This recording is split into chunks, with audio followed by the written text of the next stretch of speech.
It was around 10 p.m. when I finally finished my shift at the bookstore.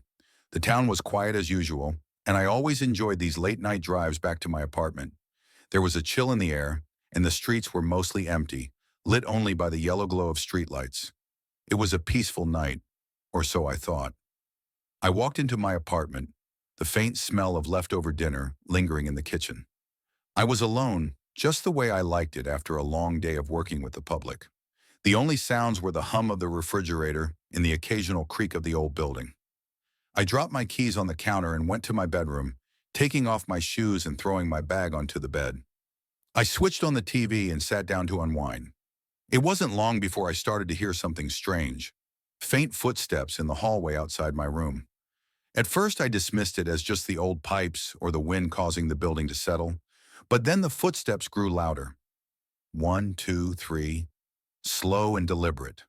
I felt my stomach tighten. I lived alone. There was no one else in the apartment. I muted the TV and listened closely. The footsteps stopped right outside my door, then continued on toward the kitchen. I sat frozen for a moment, trying to rationalize what I was hearing. Maybe it was the building's structure making those sounds, or maybe someone had broken in. I grabbed my phone, but it was out of reach, charging on my desk across the room. I couldn't risk being seen. Slowly, I tiptoed toward the door and peered through the crack. Nothing. The hallway was empty. With my heart still racing, I slowly opened the door, holding my breath as I crept down the hall toward the kitchen. The faint smell of something burning reached my nose, and I realized the stove was still on. I must have forgotten to turn it off earlier. But as I approached, I noticed something odd. The kitchen light was flickering, and the sound of footsteps had returned, this time from inside the kitchen. I didn't dare get closer. My mind raced. Who could be in my apartment? I had locked the door before I came in, and the windows were secure. Panic started to set in. I couldn't wait any longer. I bolted for the front door and yanked it open, my mind going blank in the process. I heard a door slam behind me, but by the time I reached the parking lot, there was no one following. Shaking, I dialed 911 from my car, and the officers arrived not long after. They searched the apartment but found nothing. Everything was locked, and there were no signs of forced entry. The only thing that caught their attention was the kitchen light bulb, which was short-circuited. But that didn't explain the footsteps. I never figured out what happened that night. But the unsettling feeling remained.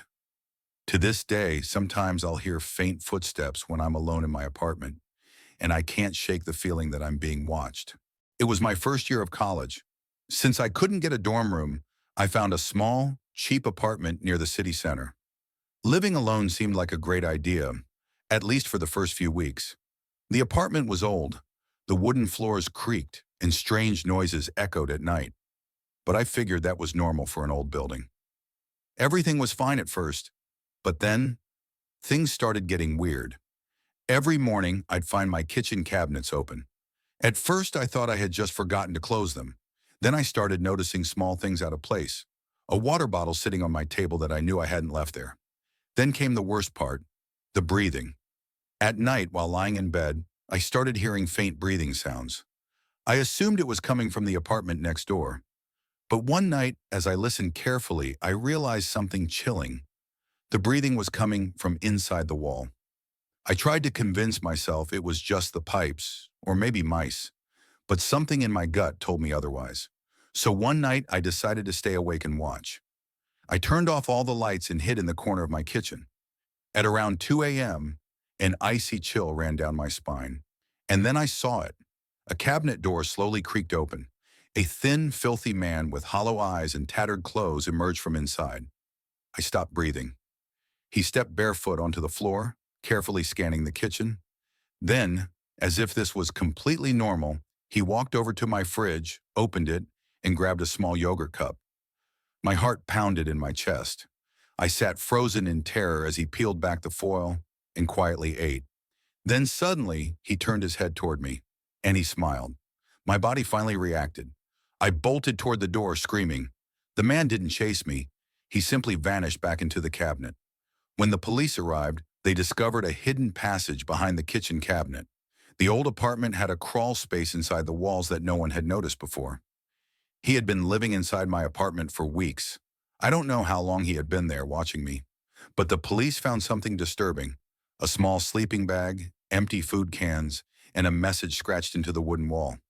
You finally noticed me. Shunu Didin. It happened a few winters ago when I was still living with my grandparents. Their house sat at the edge of a small rural town, quiet, cold, and surrounded by woods so thick they swallowed light. Even the moon on the clearest of nights was barely a whisper through the canopy. My grandparents had gone out of town for a few days to visit family, leaving me to look after the house and their aging golden retriever, Marley. He was gentle, slow-moving, and rarely made noise, except to beg for food or bark at the occasional squirrel. I didn't mind being alone. In fact, I liked it. The silence was good for studying, and I had a backlog of horror films I was eager to get through. Looking back, that might have been a mistake. It was the third night alone when I first felt it, an unease I couldn't explain, like the air was just a bit too still, like I was being watched. I went to bed around midnight. The wind was picking up outside, rattling the trees and brushing dry branches against the house. Marley curled up at the foot of my bed, snoring softly. I drifted off eventually, with that weird tension still sitting in my chest. Then, at exactly 3:17 a.m., I woke up, not from a dream, not from a sound inside the house, but from a knock. 3 knocks. Not on the front door, not even on a wall. On the living room window, perfectly spaced, measured, calm. Marley sat bolt upright and let out a low growl, deep, guttural. He was already staring at the bedroom door, like he knew something was just beyond it. I sat up in bed, frozen. For a second I thought maybe I'd imagined it, but Marley hadn't. His body was tense, his hackles raised. That dog had never growled like that in the 8 years we'd had him. I told myself it had to be wind, a branch, maybe even an animal bumping against the glass. Still, something in me needed to check. I crept through the hallway slowly, each creak of the wooden floor louder than the last. The living room was cloaked in shadows. I peeked out the window, nothing but trees and dark beyond the porch. No movement, no person, no signs of life. I was just about to turn around when it happened again. 3 knocks. This time, from the kitchen window. It felt like my stomach dropped straight to the floor. I turned toward the kitchen like I was in a trance. Marley now glued to my side. His growl had turned into sharp barks, teeth bared at the shadows. I flicked on the kitchen light, bright, sterile, and jarring. The backyard beyond the glass was empty. Again.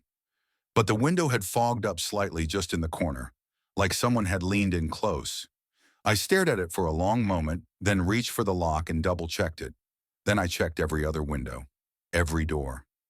I stayed up, sitting on the couch with Marley at my feet, the lights on, gripping a heavy flashlight like it was a weapon. I told myself again and again, it's nothing. It's in your head.